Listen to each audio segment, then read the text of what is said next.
Hello everyone. आज के tutorial में मैं आपको सिखाऊंगा कि आप एक्सेल में किसी भी गिवन डेटा सेट में कोई भी स्पेसिफिक कैरेक्टर्स कैसे काउंट कर सकते हैं। इसके लिए यहाँ पे मैंने सैम्पल डेटा लिया है जिसमें 5 नाम है: स्मिथ, प्रिया, अली, साइमन और विवेक। इसके आपके मैं स्टेप बाय स्टेप समझाऊंगा कि आप कौन से फंक्शंस किस तरह यूज़ कर सकते हैं और कौन से बहुत ज़्यादा यूज़फुल फंक्शंस हैं। सबसे पहले तो आप सिंपल लेंथ का फंक्शन यूज़ कर सकते हैं किसी भी स्पेसिफिक सेल के लिए। फॉर एग्जांपल, आपको सेल A6 में लेंथ काउंट करनी है, तो इसके लिए आप फार्मूला लिखेंगे इक्वल्स LEN लेंथ। फिर आप वो सेल सेलेक्ट करें जो कि A6, ब्रैकेट क्लोज और एंटर। तो आपको लेंथ दे देगा कि इसकी लेंथ है 5। अभी फॉर एग्जांपल आप अगर इसी स्मिथ नेम के अंदर एक स्पेस देंगे तो आप देखेंगे उसकी लेंथ 6 हो जाएगी, एंड सो ऑन। इसी तरह अगर आप चाहते हैं कि आपको इन सब की लेंथ कैलकुलेट करनी है तो उसके दो तरीके हैं। एक तरीका तो ये है कि आप हर सेल के लिए 1 बाई 1 यही फार्मूला कॉपी करें, जो कि मैं ड्रैग कर देता हूँ। अब प्रिया की लेंथ भी आ गई 5, जो कि आप देख सकते हैं। इसके बाद आपकी अली की आ गई 3, साइमन की आ गई 5 और विवेक की 5।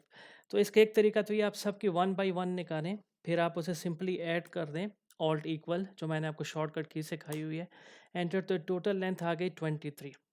अदरवाइज आप एरे फंक्शन यूज़ कर सकते हैं। उसके लिए आप क्या करेंगे, इक्वल्स सम लेंथ। अब लेंथ के अंदर आप वो सब रेंज दे देंगे जो कि है आपकी A6 से लेकर A10 तक।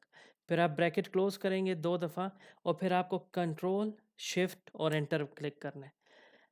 क्यों? क्योंकि एरे फंक्शन है, तो उसके लिए आपको कर्ली ब्रेसेस डालना होते हैं जो कंट्रोल शिफ्ट और एंटर के साथ आएंगे। तो आप देख सकते हैं कि यहाँ पर हमने एक ही फार्मूले के साथ सब 5 के 5 सेल्स की जो टोटल कैरेक्टर्स हैं उनकी लेंथ कैलकुलेट कर ली, जबकि यहाँ पर हमें पहले हर स्पेसिफिक सेल के लिए उसकी लेंथ निकालनी पड़ी, फिर उन सबको ऐड करना पड़ा। तो अरे फंक्शन का फ़ायदा ये है कि आप एक ही स्टेप में मल्टीपल फंक्शंस परफॉर्म कर सकते हैं। ये तो था कि सिंपल आप किस तरह किसी भी सेल में कैरेक्टर्स काउंट कर सकते हैं। अब आप चाहते हैं कि किसी भी सेल में कोई स्पेसिफिक एक कैरेक्टर आप काउंट करना चाहते हैं। लेट्स अज्यूम अब हम चाहते हैं कि अब इन सब नामों में हम जो न आई है कितनी बार आए वो काउंट करें। उसके लिए आप क्या करेंगे, लेंथ का फंक्शन यूज़ करेंगे, लेकिन 2 दफ़ा। 2 दफ़ा कैसे? पहले आप उसका लेंथ कैलकुलेट करेंगे, जो स्मिथ का लेंथ कैलकुलेट करेंगे, फिर माइनस करेंगे उसमें से क्या, उसके लिए आप दोबारा लेंथ का फंक्शन यूज़ करेंगे, लेकिन लेंथ के फंक्शन के अंदर आप सब्स्टिट्यूट का फंक्शन यूज़ करेंगे। सब्स्टिट्यूट का फंक्शन क्या करता है, वो 3 आर्गुमेंट्स लेता है। पहला आर्गुमेंट होगा कि कौन सा सेल है, वो है A6।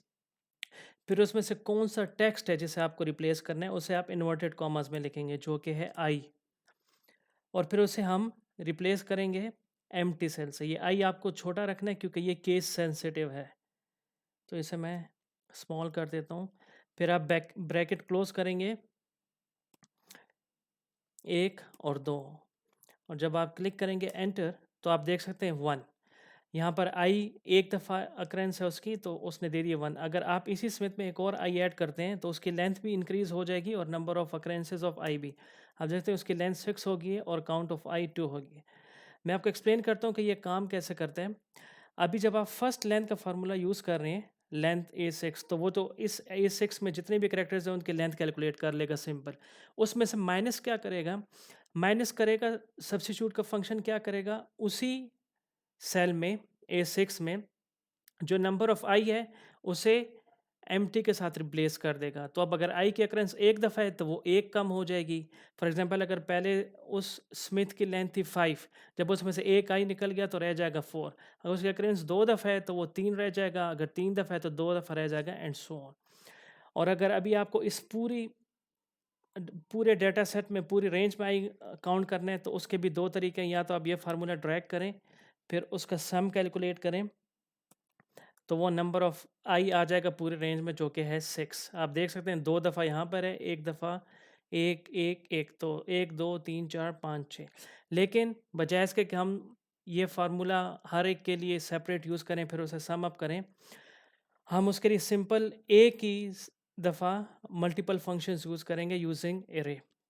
उसके लिए आप क्या करेंगे, इक्वल्स सम फिर आप वही लेंथ कैलकुलेट करेंगे, उसके लिए आप ये रेंज लेंगे, फिर आप माइनस करेंगे लेंथ और आप फिर सब्स्टिट्यूट का फंक्शन यूज़ करेंगे। सब्स्टिट्यूट किसके लिए? इस एंटायर रेंज के लिए। और आपको क्या रिप्लेस करना है? वो आप है आई, रिप्लेस किससे करेंगे? एम्प्टी से। और 3 दफ़ा आपको ब्रैकेट क्लोज करनी है और ये आई आपको स्मॉल में रखना है, जैसे मैंने आपको पहले बताया ये केस सेंसिटिव है। फिर आप क्या करेंगे? Control shift enter. तो अभी आप देख सकते हैं कि एरे फंक्शन की वजह से हमने एक ही सेल में एक ही फार्मूला यूज़ किया विद मल्टीपल फंक्शंस, तो हमने उससे वही कैलकुलेशन डिडक्ट कर ली। जो यहाँ पर हमने 6 स्टेप्स में की, वो यहाँ पर हमने एक स्टेप में ही अचीव कर ली। तो यूज़र्स ये था कि आप कैसे कैरेक्टर्स काउंट कर सकते हैं, लेंथ काउंट कर सकते हैं, फिर occurrences of a specific character count कर सकते हैं यूजिंग लेंथ, सब्स्टिट्यूट और एरे फंक्शन से। इंशाल्लाह मिलते हैं नेक्स्ट वीडियो के साथ।